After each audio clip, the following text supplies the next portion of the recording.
warahmatullahi wabarakatuh. Perkenalkan, nama saya Ferdian Risu Amari dari Prodi Pendidikan Sejarah Angkatan 2020. Di sini saya akan mewawancarai seorang mantan kepala desa Burai tentang sejarah desa Burai.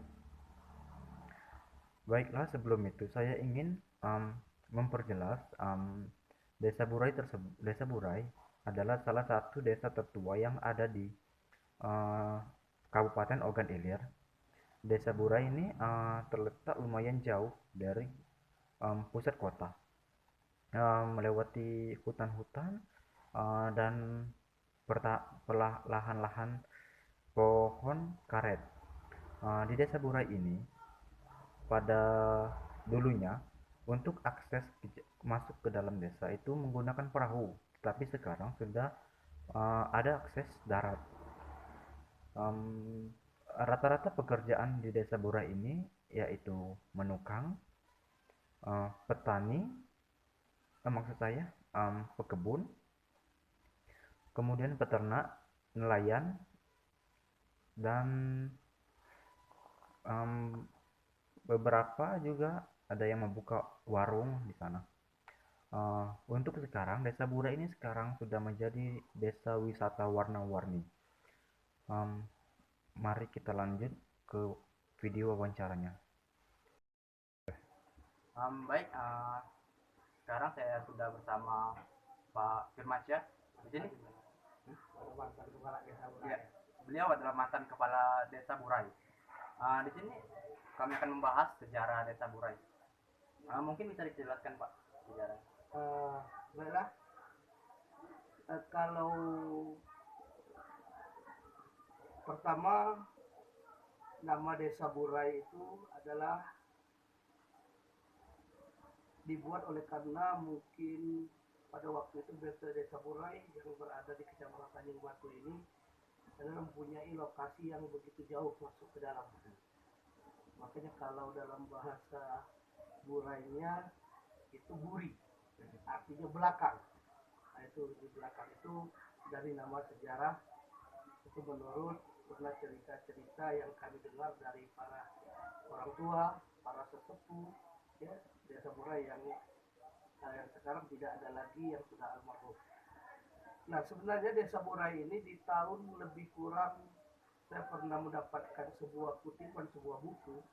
Di tahun 1811 sudah nama Burai itu memang sudah ada. Artinya Desa Burai dapat disimpulkan adalah mempunyai atau merupakan satu desa tertua yang ada di Kabupaten Ogan Ilir ini. Ini dengan dibuktikan banyak tempat puyang, makam-makam leluhur yang sudah tua, yang dikeramatkan oleh masyarakat Burai yang begitu banyak di Desa Burai. Tentunya kita ambil di Kampung 5. Kalau kita masuk dari Kampung 5 ada di depan Langgar Al-Azharia itu ada namanya Puyang Sangdara Putih. Nah, kemudian kalau ke darat ke arah Kampung 4 ada Puyang Sindurmato. Kemudian ada lagi kalau kita ke arah ke sebelah ulunya lagi ada Puyang kemudian Usang Gemuk, Irpinang Kote, kemudian Datuk Langkin ada, kemudian Bang Tami Sakti dan Tuan Said. Nah, oleh karena banyaknya makam para ulama atau puyang-puyang yang dikeramatkan di Desa Burai ini, makanya bisa dipastikan Burai ini adalah sekali lagi desa yang tertua yang ada di Kabupaten Ogan Ilir. Kalau meneliti dari segi agama, masyarakat Desa Burai ini dikenal dengan nama Burai ini dengan nama desa yang agamais. Karena banyak masyarakat Burai, seluruh masyarakat Burai yang begitu kental dengan ajaran-ajaran, berpegang teguh dengan ajaran agama, tentunya agama Islam yang kita anut. Ini dicontohkan, misalnya kita contohkan di pernah saya baca sebuah buku yang saya dapatkan dari almarhum Bapak Haji Ibrahim Yusuf, di waktu itu beliau berdomisili di 11 Ilir Palembang, bahwasanya misalnya di situ banyak kuyang-kuyang yang membawa ajaran agama ke desa Burai, yang sampai akhir hayat mereka dikebumikan di desa Burai. Kemudian ada saya lagi dapat cerita seperti mereka mempunyai keahlian-keahlian seperti Tuan Said. Konon ceritanya Allahu alam bisawab, itu kalau dia mengaji suaranya merdu bukan main. Bahkan jangankan manusia, pada saat beliau mengaji, burung pun itu akan berhenti untuk mendengarkan beliau saat mengaji. Sekali lagi, Allah yang maha tahu. Nah, kemudian yang kedua mungkin dari segi sosial kemasyarakatan, kehidupan masyarakat desa Burai. Kehidupan masyarakat desa Burai ini dari segi mata pencaharian dikenal dengan tukang, terkenal tukang burai, tukang batu, tukang kayu, dan sebagainya. Nah, kalau dikaitkan, konon cerita saya pernah membaca dan diceritakan bahwasanya ada seorang kuyang yang memang terkenal dengan keahliannya menukang. Yang namanya kalau tidak salah Usang Ketik di desa di dusun 3 desa Burai. Itu ahli pertukangan. Wajar kalau desa Burai ini banyak melahirkan tukang-tukang yang handal. Bukan saja tukang dalam konteks dalam desa Burai sendiri, tetapi mereka merantau. Kalau dulu sampai sekarang dikenal dengan sungsang, itulah banyak orang Burai di sungsang, mungkin di daerah lain dan sebagainya, untuk mencari mata pencarian untuk menghidupi ya, kehidupan mereka sehari-hari. Nah, kalau dari situlah ya, banyak masyarakat Burai ini ya bermacam-macam. Dari segi mata pencarian tadi ada yang pertukangan, kemudian ada yang di perikanan, di laut, karena wilayah Burai itu begitu strategis. Dia Burai berdiri di samping sungai yang dinamakan Sungai Kelekar. Nah, Sungai Kelekar inilah sungai yang tidak pernah kering, walaupun musim kemarau sehebat apapun. Sungai Kelekar ini mengaliri desa Burai. Kalau kita sampai tembus ke Sungai Musi Palembang. Kalau dari ke arah, kalau kami ke arah sebelah ulunya, kami bilang itu sampai tembus ke Prabomuli, Pelempang sana, daerah Prabomuli. Nah itulah. Nah, makanya ya balik kepada tentang asal usul desa Burai. Jadi secara pasti tahun berapa berdiri itu sampai sekarang saya belum pernah mendengar secara pastinya, tapi kira-kira di tahun 1811 pun itu sudah ada nama Burai tertulis di sebuah lembaran buku, lembaran kertas, cari kertas mana yang pernah ditemukan. Nah itu sejarah asal usul Burai. Sekali lagi dengan banyaknya puyang-puyang, terutama keramat-keramat yang ada di desa Burai, itulah yang mungkin Allah alam bisawab, disitulah nama Burai disebutkan. Ya. Memang ada yang mengatakan Burai itu adalah singkatan dari Bumi Raja Islam. Wajar. Karena kenapa? Karena tadi banyak para ulama, kita tidak tahu yang mungkin yang di Kampung 5 di depan Langgar Al-Azhariyah itu yang namanya Puyang Sang Darah Putih, yang kalau konon ceritanya yang pernah baca itu berasal dari Kutai Kertanegara, itu jauh dari daerah Kalimantan ya. Kemudian Sindormato itu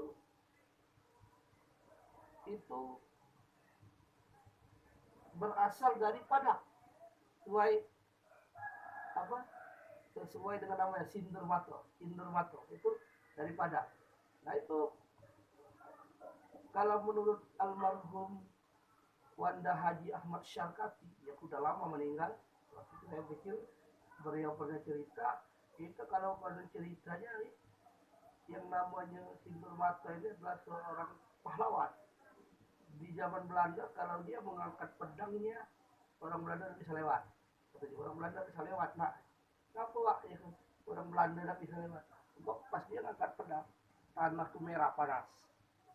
Nah, sekali lagi Allah Alam itu cerita dari dari mereka kan. Nah, jadi wajar kalau Burai itu orang yang mengatakan adalah bumi raja-raja Islam, itu dengan dibuktikan banyak makam leluhur, makam puyang yang dikeramatkan di desa Burai. Dan sampai sekarang masyarakat Burai itu percaya dengan makam-makam leluhur tersebut. Bukan berarti kan mereka dalam hal mereka mentuhankan kerabat-kerabat tersebut, tapi mereka percaya kalau dia misalnya mau menikah, pasti mereka berziarah mengunjungi makam-makam tersebut, ya, mengunjungi makam-makam tersebut. Bukan mengkultus individu kan bahwa makam itu adalah merupakan misalnya suatu mempunyai dewa, bukan, ini mempunyai kekuatan, bukan, tapi mereka semata-mata menghormati leluhur keramat yang ada di desa Burai. Contohnya kalau kurang nak kawin, pergilah ke tebing tinggi, di sana ada kuburan, ya kan? Nah, di situ ada kuburan Pangeran Ihya Ulumuddin itu. Nah, di sana orang eh, berdoa. Mungkin doa mereka kalau dengan ditawasuli oleh para leluhur mereka, para kiai mereka, ulama-ulama mereka, para keramat-keramat yang ada di desa Burai. Itu banyak. Ini bukan seluruh kegiatan. Bahkan sekarang kalau dikaitkan dengan Burai yang dikatakan sekarang adalah desa warna-warni, wisata warna-warni, banyak para pelancong yang ke Burai ini berziarah, yang ingin melihat leluhur keramat-keramat yang ada di Burai ini. Dan ini termasuk adalah salah satu oleh pemerintah desa Burai, itu adalah sebagai apa itu bahasa orang Burainya itu ziarah ke makam, atau yang sering dikenal dengan wisata religi. Nah, wisata religi. Nah, wisata religi itu adalah wisata sambil berwisata, sambil melihat, mengenal keramat-keramat para puyang-puyang tadi, yang ulama-ulama tadi yang ada di desa Burai. Nah, mungkin itu selintas yang dapat saya sampaikan. Mungkin kalau ada cerita lain, yang lain versi, mungkin mereka punya rujukan tersendiri. Itu pun bisa dikombinasikan. Ya, cerita-cerita itu bisa dieratkan. Tadi kita lihat karena sudah banyak, baik mahasiswa IAIN, UIN, Raden Patah, mahasiswa Unsri sendiri, dan universitas-universitas lain yang mencari tahu tentang berdirinya sejarah desa Burai. Nah, terakhir sebagai penutup, desa Burai ini ya sangat luas. Dulu desa Burai ini adalah marga Burai. Artinya marga itu dia mempunyai artinya dia desa induk yang membawahi beberapa desa. Ya. Dulu marga Burai ini kandangnya ada dua, Tanjung Baru di sebelah sana, Tanjung Baru di Indralaya Utara, kemudian Sentul di arah sebelah barat kita ini. Nah, itulah kandang marga Burai. Jadi desa Burai itu adalah desa marga, desa induk yang pemerintahan pada waktu itu berada di desa Burai sendiri. Secara geografis batas-batas, jadi kalau sebelah utara berbatasan dengan Tanjung Baru, Indralaya Utara. Kalau sebelah timur itu berbatasan dengan Desa Tanjung Sejarok. Kalau sebelah selatan itu berbatasan dengan Tanjung Batu. Itu ada batasnya. Kalau bahasa orang Buranya ada Payo, namanya Payo Namang. Nah, sedangkan di sebelah barat itu berbatasan dengan desa Sentul. Jadi masyarakat Burai itu selain tukang, mata pencarinya ada nelayan. Ya. Kemudian ada tenun songket yang dilakukan oleh remaja putri, emak-emak muda, ada ibu-ibu muda dan lain-lainnya itu. Kemudian ada lagi sebagian ada yang mungkin pegawai negeri, ada yang pegawai swasta, yang lain, tapi lebih didominasi oleh tukang, nelayan, peternak, pekebun, tani. Nah, itu lebih didominasi mata pencarian desa Burai. Kalau penduduknya lebih kurang 2000-an lah, lebih kurang 2000, sedangkan kakaknya sekitar 400-an lebih kurang. 400-an lebih kurang kepala keluarga di Desa Burai. Nah, Desa Burai ini mempunyai 6 dusun. Dusun 1, dusun 2, dusun 3, dusun 4, dusun 5, dan satu dusun yang terpisah dari Desa Burai itu di dusun 6 yang berada di komplek perkebunan Cinta Manis. Mereka kebanyakan masyarakat pendatang, bekerja, tetapi secara administrasi kependudukan mereka itu di Desa Burai untuk mengurusi KTP, KK dan sebagainya. Itu dari kependudukan. Dan kalau dari segi pendidikan, alhamdulillah Desa Burai ini mempunyai tingkat pendidikan yang alhamdulillah begitu banyak. Mungkin dari anak-anak ke KTPA yang ada di masjid. Sekarang kemudian ada SD, Sekolah Dasar SDN Negeri Burai dulu. Sekarang namanya SDN 02 Tanjung Batu di Burai. Kemudian ada Madrasah Dinia, Madrasah Sanawiyah tingkat SMP, itu MTS. Ada Madrasah Aliyah tingkat MA, ya, itu di bawah naungan Yayasan Nurul Ula Burai. Dan alhamdulillah sekarang terus berkembang untuk memacu anak-anak. Ini didirikan lagi satu dari rumah tahfiz Haji Bahusin Darussalam. Ini baru berdiri sekarang, alhamdulillah hampir sudah sekitar 60%-an bangunannya. Ya, itu dari segi pendidikan. Ya. Kemudian masjid di Burai ini sebenarnya kalau di dalam wilayah kita ini ada satu masjid, Masjid Jami Miftahul Jannah. Tapi kalau di komplek yang hanya ke dusun 6 tadi, itu ada satu masjid lagi, Masjid Muhajirin namanya. Nah, musola di dusun 1 ini ada Al-Furqon, kemudian dusun 5 ada Al-Azhariyah yang depan makam Buya Saudara Putih tadi. Ya.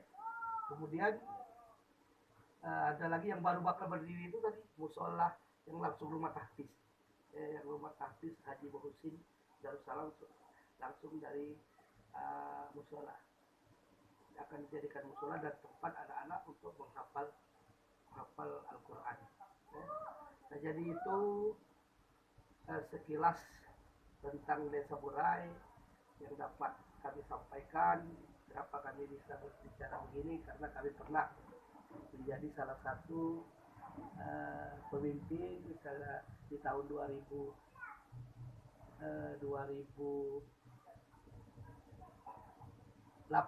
sampai 2013 saya pernah menjadi kades. Jadi sedikit banyaknya pasti agak mengetahui tentang Desa Burai sendiri. Ya, terima kasih. Ya, baiklah, itu tadi penjelasan dari Bapak Firmansyah sebagai mantan Kades Desa Burai. Saya akhiri. Wassalamualaikum warahmatullahi wabarakatuh.